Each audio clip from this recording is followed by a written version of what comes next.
সকল ছাত্রছাত্রী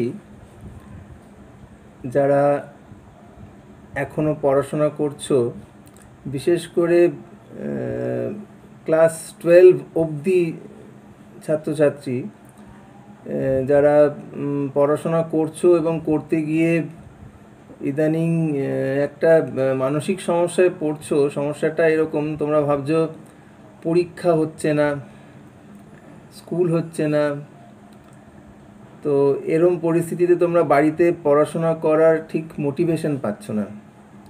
তো এই ব্যাপারটাকে অবশ্যই কাটিয়ে উঠতে হবে, না হলে আগামী দিনে সমস্যায় পড়বে তোমরা। তো ব্যাপারটাকে একটু অন্যভাবে ভাবার জন্য আমি একটু চেষ্টা করছি। দেখো তোমরা এরকমভাবে ব্যাপারটা ভাবতে পারো কি না। সবার আগে নিজেকে জিজ্ঞাসা করো যে তুমি একটা মানুষের জীবন পেয়েছো, যেটা খুবই মূল্যবান। আজ থেকে বহু বছর আগে লালন ফকির বলেছিলেন, এমন মানব জনম আর কি হবে, মন যা করো তরায় করো এই ভবে। মানে এই যে মানুষের জীবনটা পেয়েছো, তো এই জীবন কি আগামী দিনে আর পাবে কিনা তার ঠিক নেই। তো এই জীবনটাকে যাতে টু দ্য ফুল এক্সটেন্ট তুমি কাজে লাগাতে পারো। রামকৃষ্ণদেবের ভাষায় একটা আঁচড় রেখে যেতে পারো যাতে, তো সেই চেষ্টা করতে হবে তোমাদেরকে। তো এবার সেটা করতে গিয়ে তোমরা সমস্যায় পড়ছো। তো এবার ভেবে দেখো যে ভগবান বলো, প্রকৃতি বলো, যাই বলো, তা আমাদের প্রচুর ক্রিয়েচার রয়েছে চারিদিকে, প্রচুর কীট পতঙ্গ, বহু জন্তু জানোয়ার সবাই তো রয়েছে। তো তাদের সাথে মানুষের জীবনের পার্থক্যটা কোথায়? মানুষ চিন্তা ভাবনা করতে সক্ষম, পরিকল্পনা করতে পারে, যেটা অন্য প্রাণীরা পারে না। তো এটা মানুষের একটা অ্যাডভান্টেজ। তো এখন তোমরা এই করোনা ভাইরাসের প্রাদুর্ভাবের জন্য যে প্যান্ডেমিক সিচুয়েশন চলছে, যার জন্য স্কুল যাওয়া বন্ধ রয়েছে, তো তার জন্য তুমি বাড়িতে অনেকটা সময় পাচ্ছ। এটা কিন্তু একটা বড় কথা। তো এইটাকে পজিটিভলি ভাবো যে এই সময়টাকে তুমি কিভাবে সঠিকভাবে কাজে লাগাতে পারো। ঠিক আছে? তো এবার তোমরা একটু পিছনের দিকে তাকিয়ে বিভিন্ন ঘটনা দেখতে পাবে যে পণ্ডিত নেহেরু একসময় জেলে বন্দি অবস্থায় তার সাহিত্য চর্চা কিন্তু অনেকটা এগিয়েছিলেন। ওখানকার যে জেলে বন্দি সময়টাকে তিনি নষ্ট করেননি, তাকে সৃষ্টিশীল কাজে তিনি লাগিয়েছিলেন। তো এখানে তোমরা বাড়িতে যে আপাতত বন্দি থাকছো, তো সেই সময়টাকে শুধু পড়াশোনা কেন, অন্যান্য সৃষ্টিশীল কাজেও লাগাতে পারো। সেক্ষেত্রে ছবি আঁকা, গান গাওয়া, বা অন্যান্য যা কিছু সৃষ্টিশীল কাজ, সৃষ্টিশীল বলতে চাইছি যে যা কিনা মানব সমাজে কোনো ক্ষতি করবে না। ঠিক আছে? তো এই ধরনের কাজে লাগাতে পারো। এবার পড়াশোনার ব্যাপারটা কি, পড়াশোনা করতে কারোরই খুব একটা ভালো লাগে না, এটা সত্যি কথা। আমরা যখন পড়াশোনা করেছি আমাদেরও এরকম মনে হতো। কিন্তু একটা জিনিস ভাবতে হবে, প্রয়োজনটা কোথায়। তোমার ভালো লাগা থেকেও প্রয়োজনটা কিন্তু অনেক বেশি গুরুত্বপূর্ণ। কেন প্রয়োজন? আজ তুমি ঠিকমতো পড়াশোনা না করলে তোমার সেই ম্যাচুরিটি আসবে না যা দিয়ে তুমি আগামী দিনে তোমার জীবনের বিবিধ জটিলতা বা জটিল সমস্যা যেগুলো তুমি আগামী দিনে সম্মুখীন হতে চলেছো, সেগুলো সমাধান করার যে ক্ষমতা, সেটা তোমার মধ্যে আসবে না। তো সেটা কি ভালো হবে? সেটা তো ভালো হবে না। তো তোমাকে অবশ্যই পড়াশোনাটা চালিয়ে যেতে হবে এবং কঠোর ডিসিপ্লিনের মধ্যে দিয়েই কিন্তু যেতে হবে। ডিসিপ্লিন মানে আমি বলতে চাইছি যে টাইম ফ্রেমের মধ্যে আমরা কাজকর্মগুলো করি, যেমন একটা রাতে আমরা নির্দিষ্ট সময় ঘুমোতে যাই, সকালে নির্দিষ্ট সময় ঘুম থেকে উঠি, তো এইগুলোকে মেনটেন করে পড়াশোনার যে আমাদের সময়, সেগুলোকে মেনে আমাদের কিন্তু পড়াশোনাটা চালিয়ে যেতে হবে। কিন্তু একটা জিনিস খেয়াল করে দেখবে যে সময়ে যে কাজটা করা হয়, সেই সময়ে সেই কাজটা না করতে গেলে আমাদের ব্রেন কিন্তু সেই কাজটাকে সেই রকমভাবে নেয় না। যার ফলে সেখানে আমরা অতটা ভালো মনোযোগ দিতে পারি না। যে মনোযোগের কথাটা যখন এলো তখন একটা কথা বলি, মনোযোগ ঠিক রাখার জন্য কিন্তু আমাদের প্রতিদিন একটা নির্দিষ্ট সময়ে একটা শারীরিক অনুশীলন দরকার, মানে রীতিমতো ঘাম ঝরানো অনুশীলন। তো এখন যেহেতু বাইরে মাঠে খেলতে যাওয়া যাচ্ছে না, তাই আমি তোমাদের বলবো তোমরা বাড়িতে যোগাসন করতে পারো বা বিভিন্ন ফ্রি হ্যান্ড এক্সারসাইজ আছে সেগুলো করতে পারো। রীতিমতো ঘাম ঝরিয়ে যদি তুমি এক্সারসাইজ করো তাহলে দেখবে তোমার পড়াশোনায় ভালো মন বসছে।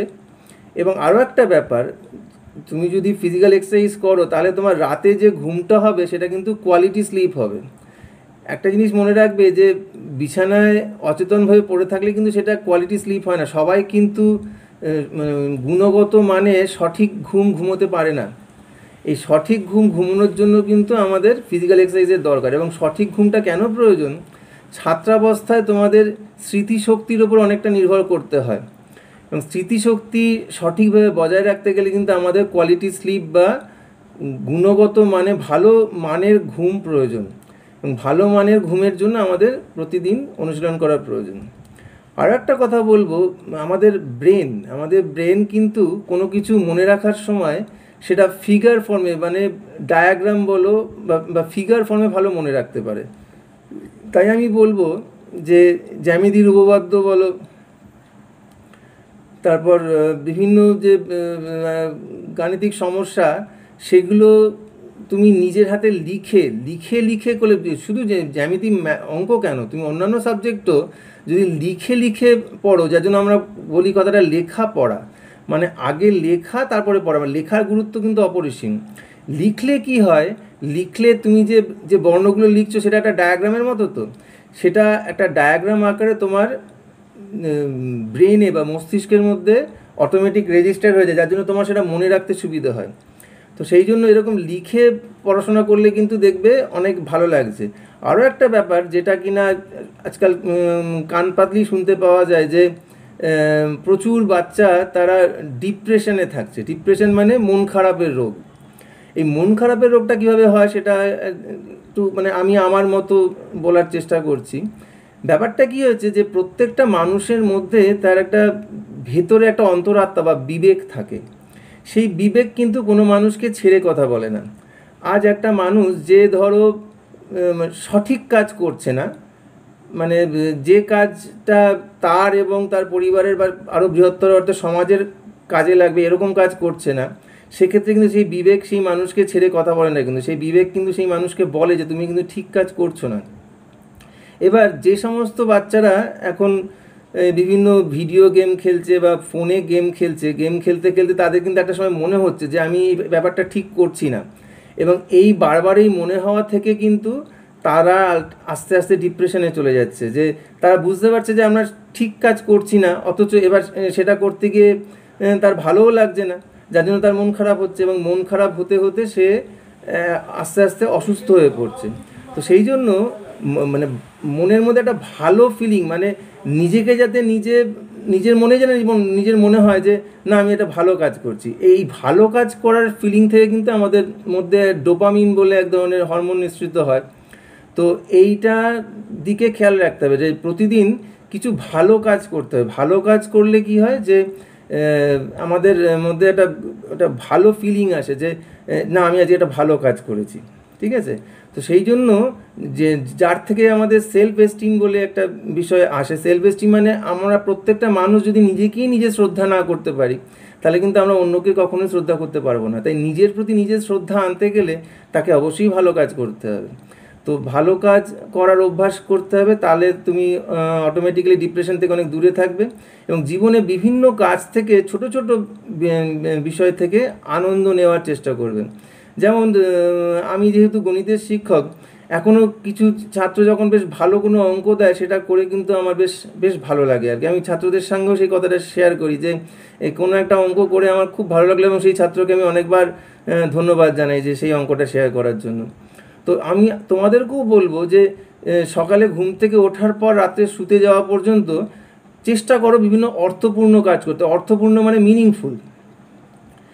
যে যাতে, এবং সে কাজ শুধু পড়াশোনা নয়, অনেক কিছু হতে পারে। সেক্ষেত্রে তুমি বাড়ির কাজে তোমার বাবা মাকে সাহায্য করতে পারো, ঠিক আছে, রান্নাঘরে মাকে সাহায্য করতে পারো, তুমি বাথরুম পরিষ্কার করতে পারো, তুমি বাড়ির ড্রেন পরিষ্কার করতে পারো, বিভিন্ন রকম কাজ, যে কাজটা করলে তোমার পরিবারের লোকেদের এবং বৃহত্তর অর্থে সমাজের উপকার হয়, এরকম ভালো কাজ করার চেষ্টা করো। ভালো কাজ করলেই দেখবে মনের মধ্যে তোমার একটা ভালো ফিলিং আসবে, এবং এই ভালো ফিলিং তোমাকে আগামী দিনে আরও ভালো কাজ করার জন্য উদ্বুদ্ধ করবে। এবং পড়াশোনাকে কিন্তু সবসময় একটা প্রায়োরিটি দাও, কেননা পড়াশোনা ঠিকঠাক না করলে কিন্তু আগামী দিনে অবশ্যই তুমি অসুবিধায় পড়বে। এই যেমন দেখো, এবছর মাধ্যমিক উচ্চ মাধ্যমিক পরীক্ষা হলো না, তো সেক্ষেত্রে নম্বরটা একটা বিশেষ প্রক্রিয়ায়, একটা বিশেষ ফর্মুলায় দেওয়া হবে, সেটা দেখতেই পাচ্ছ। কিন্তু যারা উচ্চ মাধ্যমিক পাশ করে ধরো ভালো কলেজে ভর্তি হতে যাবে, সেখানে কিন্তু তাদের প্রবেশিকা পরীক্ষা দিতে হবে। তো প্রবেশিকা পরীক্ষা দিতে গেলে তাকে তো সেই পরীক্ষাটা অফলাইনই দিতে হবে, এবং সেখানে তাকে ভালো পারফর্ম করতে হবে। ভালো পারফর্ম না করলে তো সে সেখানে চান্স পাবে না। সুতরাং যদি তুমি পড়াশোনা না করো, তাহলে কিন্তু তুমি সেখানে বেকায়দায় পড়ে যাবে। ঠিক একই রকম যারা মাধ্যমিক দেওয়ার কথা ছিল এবার, তারা যখন 11-এ ভর্তি হবে, সেখানেও কিন্তু ভালো স্কুলে ভর্তি হওয়ার জন্য কিন্তু তোমাকে অ্যাডমিশন টেস্ট দিয়েই ভর্তি হতে হবে। সুতরাং নিজের শেখার জায়গাটায় কিন্তু কোনো অবহেলা করো না, কেন সেখানে অবহেলা করলে কিন্তু তুমি শেষে নিজেই বিপদে পড়ে যাবে। তাই আমি বারবার বলবো যে খারাপ লাগলেও পড়াশোনাটাকে ভালোবাসার চেষ্টা করো, কারণ এটা কিন্তু প্রয়োজন। এই প্রয়োজনটাকে অস্বীকার করার কোনো উপায় নেই, কোনো রকমভাবেই তুমি এই প্রয়োজনটাকে অস্বীকার করতে পারো না। তাই সকলের জন্য শুভেচ্ছা রইল। আশা করি সকলে মন দিয়ে পড়াশোনাও করবে এবং অন্যান্য সৃষ্টিশীল কাজে নিজেকে ব্যস্ত রাখবে। ধন্যবাদ।